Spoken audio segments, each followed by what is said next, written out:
Media की खबरों से बढ़ी सीएमओ की नाराजगी, पत्रकार श्रावण कामरे को किया गया टारगेट। जितेंद्र सिंह ठाकुर की रिपोर्ट। खबर बिछुआ से, जहां नगर परिषद की लापरवाही आ रही सामने।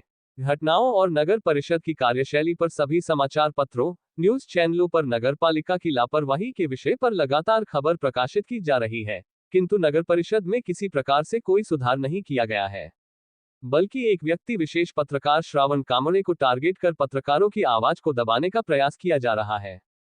सूत्रों के मुताबिक मीडिया में प्रकाशित खबरों ने नगर परिषद बिछुआ के कामकाज की पोल खोल दी है, जिसके चलते बिछुआ के नागरिकों में नगर परिषद के प्रति असंतोष बढ़ता जा रहा है। इस स्थिति से परेशान सीएमओ ने आवेश में आकर एक व्यक्ति विशेष के प्रति नोटिस जारी किया है। नोटिस को कथित रूप से द्वेषपूर्ण भावना से प्रेरित बताया जा रहा है, जिसका मकसद मीडिया की आवाज को दबाना बताया गया है।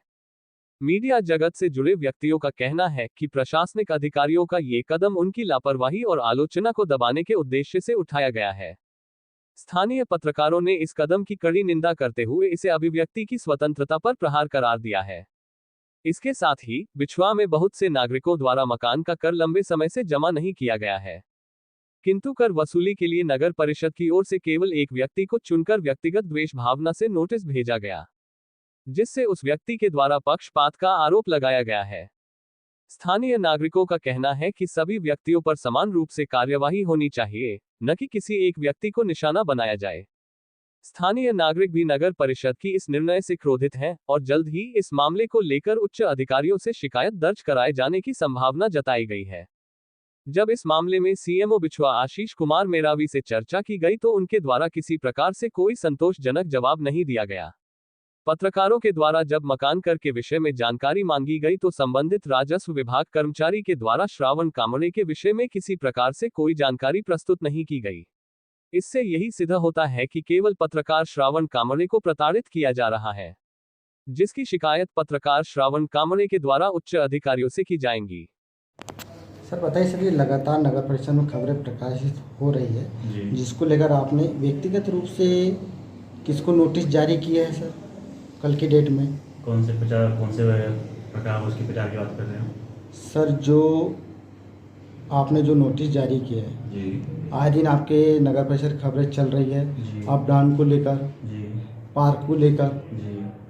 उस मामले को लेकर सर आपने सर किस व्यक्ति को नोटिस जारी किया है, ऐसा सुनने में आ रहा है? हमने व्यक्तिगत स्तर पे किसी पे नोटिस जारी नहीं किया है।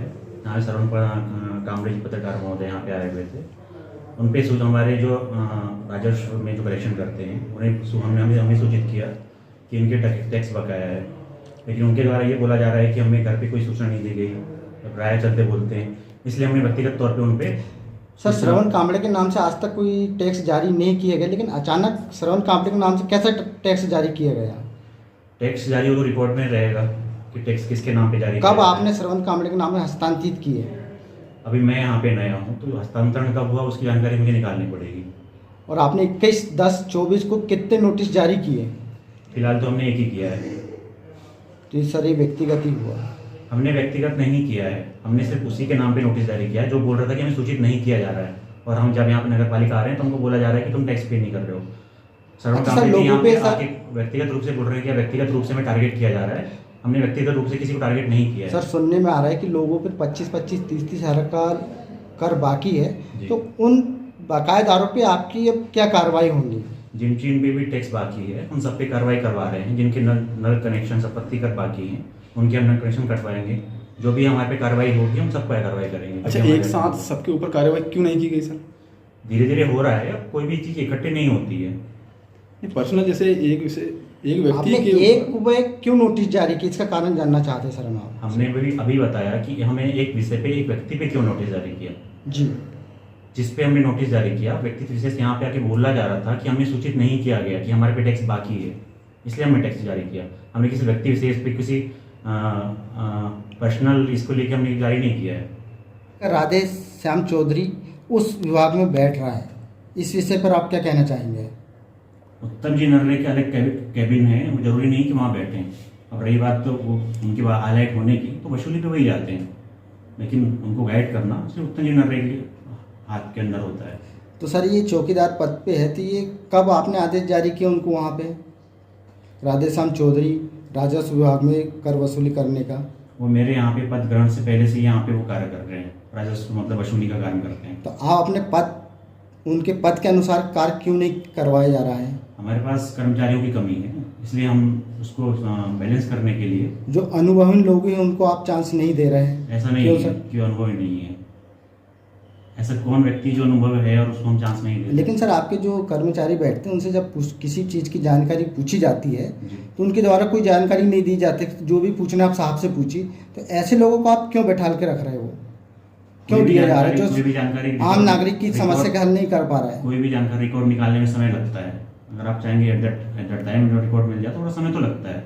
तो क्या आप उनको हटा पाओगे वहाँ से? जानकारी अब हटा के फिर हम वहाँ किसको बैठा लेंगे? तो आपका ऐसा नहीं मतलब है, है कि अगर आप वो जहाँ कोई जानकारी मांग रहे हैं तो निश्चित उसमें समय लगेगा, लेकिन ऐसा नहीं कि हम जानकारी नहीं दे रहे हैं। कहीं अनियमितता आ रही है सर? अभी कलेक्टर ऑफिस से कुछ जांच के लिए आया था, तो कुछ जांच में क्या पाया गया है सर? अभी वर्तमान में तो कोई जांच के लिए नहीं आया, कुछ समय पहले आया था, जिसमें उन्होंने एक टीम गठित की थी, जी। SDM सर लीड कर रहे थे। उसमें कोई मतलब गलत काम नहीं पाया गया। अच्छा जी। अब जो सर पुराना जो पार्क हुआ है जी। सर, उसमें आपने अभी क्या क्या व्यवस्था की गई?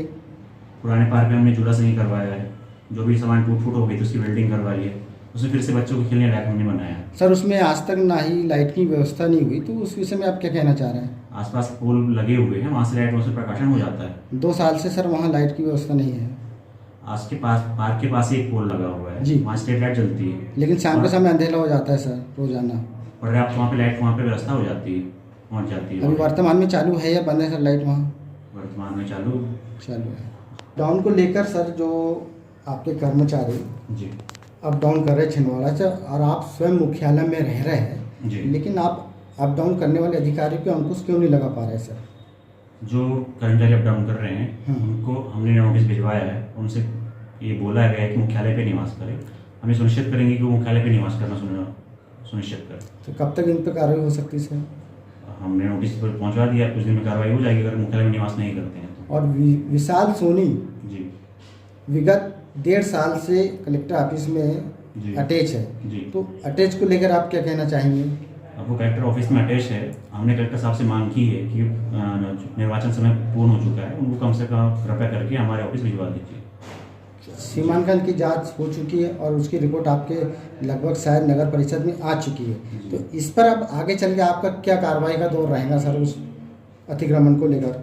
जी, RI जांच प्रतिवेदन हमारे पास पहुंच चुके हैं, हमने उनको नोटिस भिजवा दिया, 24 घंटे का हमने समय दिया है जी। उसके बाद फिर जो भी कार्रवाई नहीं हम करेंगे। तो कब जारी हुआ सर नोटिस? जारी हुआ नोटिस हमने आज ही जारी करवाया। आज दिना। जी। यदि वो नोटिस का जवाब नहीं आता है, नहीं खाली करते, तो इसमें आपका क्या एक्शन रहेगा आने वाले समय में? अगर नोटिस जवाब नहीं आता है, जो भी एक्शन नहीं करते हैं, तो हम आगे चल के उस पर कार्रवाई करेंगे, घर में फौरन कार्रवाई करवाएंगे। आपका नाम सर? आशीष मेरा।